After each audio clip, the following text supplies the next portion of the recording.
E o presidente do Senado, Rodrigo Pacheco, reafirmou que acredita na aprovação dos projetos do ajuste fiscal na próxima semana, antes do recesso parlamentar.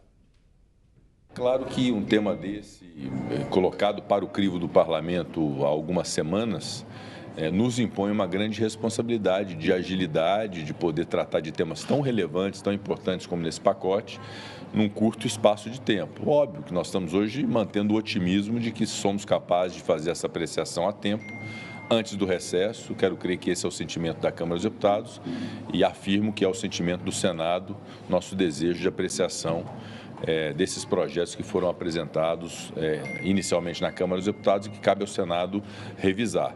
Eu disse até que esse acontecimento com o presidente Lula, de ele precisar interromper suas atividades, submeter uma cirurgia, é muito importante que a gente redobre a nossa responsabilidade de poder resolver os problemas, são problemas de país, que é um país que ele lidera como presidente da República. Então, seria muito importante que todos nós nos uníssemos na solução dos problemas e dessemos solução a essas questões e pudéssemos tranquilizar o presidente que nós estamos trabalhando aqui na ausência dele. Então, eu acredito que é plenamente possível a Câmara aprovar e o Senado também até o recesso parlamentar. A princípio, nós temos a previsão de sessões terça, quarta e quinta da semana que vem.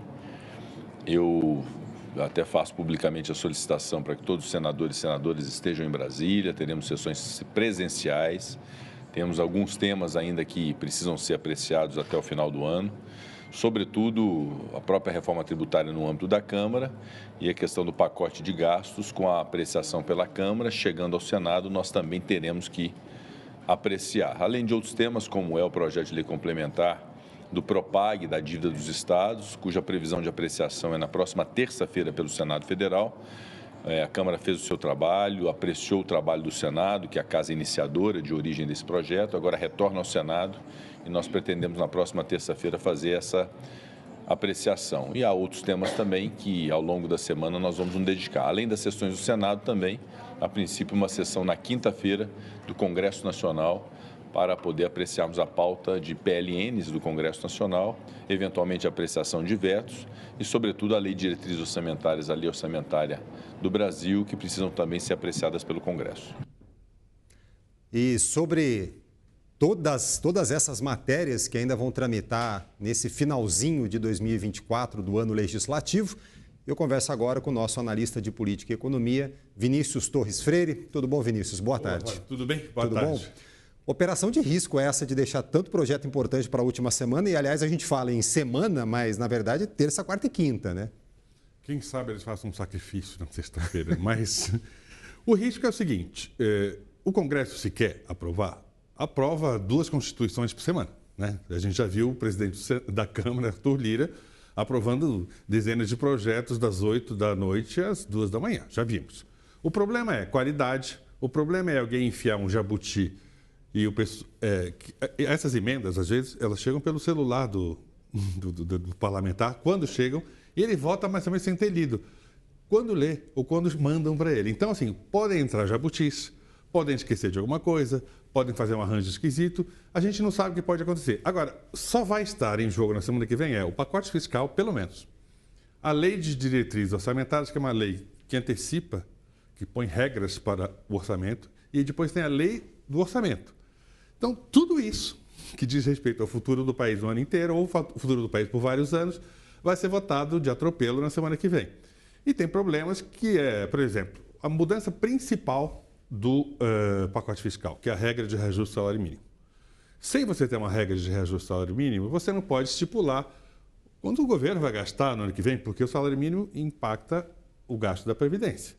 E você não sabe quanto você vai gastar, como é que você vai fazer a lei orçamentária?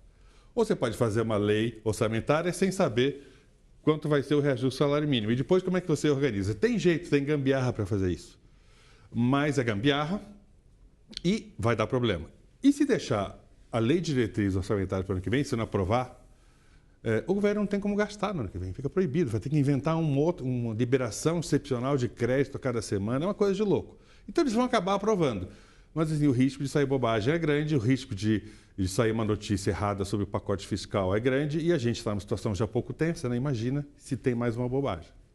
E Fora a questão da desidratação, quer dizer, não vai ter muito tempo para conversa ao longo desse período, né? No sentido de os deputados ou os senadores quererem desidratar, mudar algum dispositivo que seja muito importante ali dentro, o governo queira negociar, quer dizer, não tem mais muita margem para trocas e negociações ao longo dessa última semana. Esse é o acidente. O pessoal decide na última hora, não vamos mais mexer no benefício de prestação continuada, sei lá. E decide essas 9 e volta às 11 da noite de quinta-feira. Isso é o risco de acidente. Assim, conversa grande já não vai ter. A ideia é que o pacote fique desse mesmo tamanho. Os deputados falam assim, deputados e senadores já falaram. Apertar mais a gente não vai. Não vamos engordar a economia de gastos. O que pode acontecer, então, é ou ficar do jeito que o governo quer, mandou, ou então ter um desses acidentes. Não.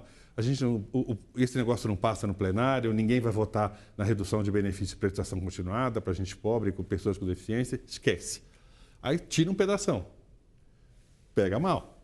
Então, o risco de acidente é esse. Tem muita coisa importante, como você falou, não tem tempo para conversa, e entre as 9, o cafezinho das 9 e a sopinha das 11, ou o esquinho das 11, pode acontecer qualquer coisa.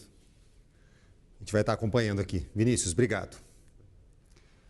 E também para falar sobre esse assunto, sobre o trâmite dessas matérias em Brasília, o que é que pode sair desse trâmite atropelado, eu chamo agora a nossa analista de política e economia, baseada em Brasília, a Júlia Lindner.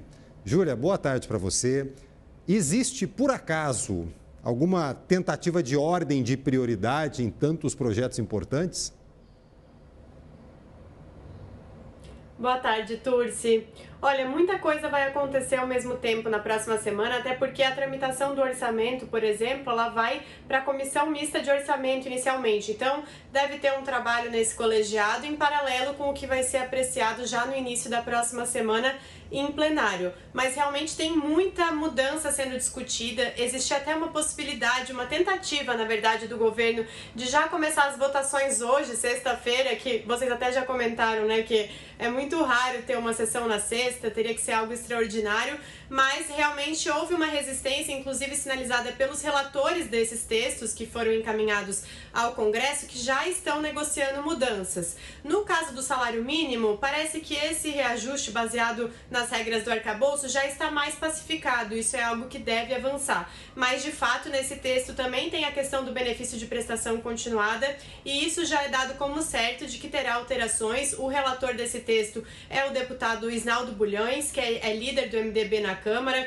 Ele já antecipou que está, sim, negociando alguns ajustes em relação a isso, mas a questão do salário mínimo, na visão dele, parece já estar mais encaminhada. E realmente isso tem que acontecer provavelmente entre segunda e terça, se tudo der certo, porque entre quarta e quinta haveria essa previsão de apreciação do orçamento, que seja só a lei de diretrizes orçamentárias, ou se tiver, né, um encaminhamento melhor até a lei mesmo do orçamento, a LOA de 2025. Então, teria essa ordem de prioridades, porque, de fato, o relator do orçamento, que é o senador Ângelo Coronel, ele depende dessa apreciação, inclusive sobre o salário mínimo do pacote de ajuste fiscal, para poder determinar quanto vai ficar, inclusive, o salário mínimo do ano que vem. Teria mais ou menos essa ordem de prioridade, mas de resto tem muita coisa que vai acontecer e ser discutida simultaneamente, porque são poucos dias. A gente tem que lembrar que isso vai ser apreciado na Câmara e no Senado, então vai acontecer muita coisa e a gente tem que ver o ritmo da Câmara para tentar acelerar já ali entre segunda e terça e encaminhar para o Senado a tempo do Senado também conseguir apreciar esses textos. Uma coisa que eu vinha falando que eu achava que poderia ter um pouco mais de dificuldade é a PEC, que trata inclusive de mudanças nas regras para tentar combater os chamados super salários, aqueles salários que ultrapassam o teto. Isso é algo que também está sendo negociado e poderia sim ser votado na próxima semana. Existe uma discussão, muitas pessoas, muitos representantes do judiciário negociando que haja algumas regras específicas para essa questão dos salários extra-teto, por exemplo, para permitir que algumas indenizações sejam pagas ainda além do teto. Então, isso é algo que está sendo negociado e que também pode ser avaliado na próxima semana, mas é isso, assim, as conversas estão acontecendo, devem seguir no final de semana e o início da próxima semana vai ser crucial para a gente ver o que vai ser alterado, como vai ficar e se o governo vai conseguir, de fato, destravar essa pauta.